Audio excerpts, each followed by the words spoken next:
জীবনে এই প্রথমবার আমি কোনো রাজবাড়িতে সাজাতে গেলাম। আচ্ছা, এই রাজবাড়িটা কোন সিনেমাতে দেখেছো বলতে পারবে? হে এভরিওয়ান, আমি নন্দিতা। আমার ইউটিউব চ্যানেল ভ্লগ বাই নন্দিতাতে তোমাদের সবাইকে ওয়েলকাম। 3-4 ঘন্টা ট্রাভেল করার পর আমি লোকেশনে পৌঁছে আমার ব্রাইডকে রেডি করতে শুরু করে দিই। আমার আজকে রিসেপশন ব্রাইডের ডিমান্ড ছিল একদমই সিম্পল একটা লুক। আমার ব্রাইড কিন্তু একদমই হেভি মেকআপ পছন্দ করে না।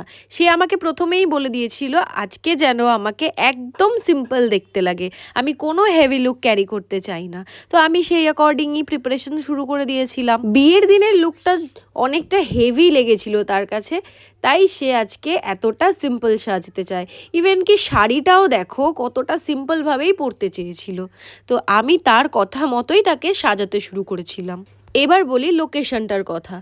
এত দূর এতটা জার্নি করে যাওয়ার পরেও কিন্তু আমার একটুও ক্লান্তি ফিল হয়নি।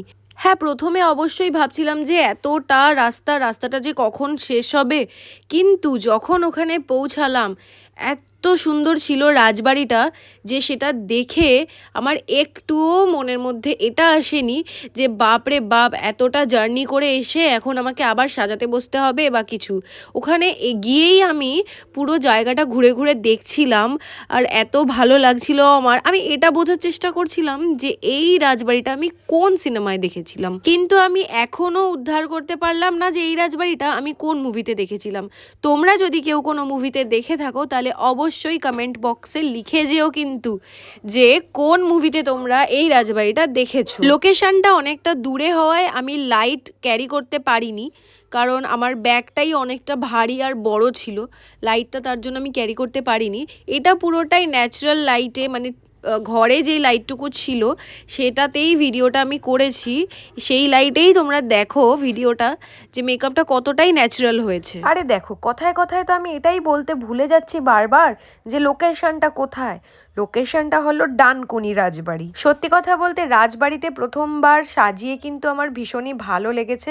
আমি আগামী দিনের ব্রাইডদেরকে বলবো তোমরা এই বড় বড় ভিলা না বুক করে যদি পারো তোমাদের লোকেশনের আশেপাশে যদি কোনো রাজবাড়ি থাকে তাহলে সেটা বুক করো। দেখো কি সুন্দর রাজবাড়িটা, আর আমার ব্রাইডকে আজকে কেমন লাগছে সেটা বলতে ভুলো না কিন্তু। আমার আজকের ব্রাইডের কিন্তু ডিমান্ড ছিল একদম হালকা সাজ, সিম্পলভাবে পরা শাড়ি এবং খোলা চুল। আর এই দেখো রাজবাড়িটা একদম এই মাথা থেকে ওই মাথা পর্যন্ত। তারপর আমি একটু ঘুরে ঘুরে দেখে নিচ্ছিলাম। একটুখানি এগোতেই দেখি কি ওখানে একটা কি বিশাল বড় পুকুরও রয়েছে, যেটা ভীষণই সুন্দর ছিল। তোমরা যদি তোমাদের বিশেষ দিনে আমাকে বুক করতে চাও অবশ্যই স্ক্রিনে দেওয়া নাম্বারে কিন্তু যোগাযোগ করতে হবে, হোয়াটসঅ্যাপ, কল, এনিথিং। চলো আজকের মতো টাটা, বাই।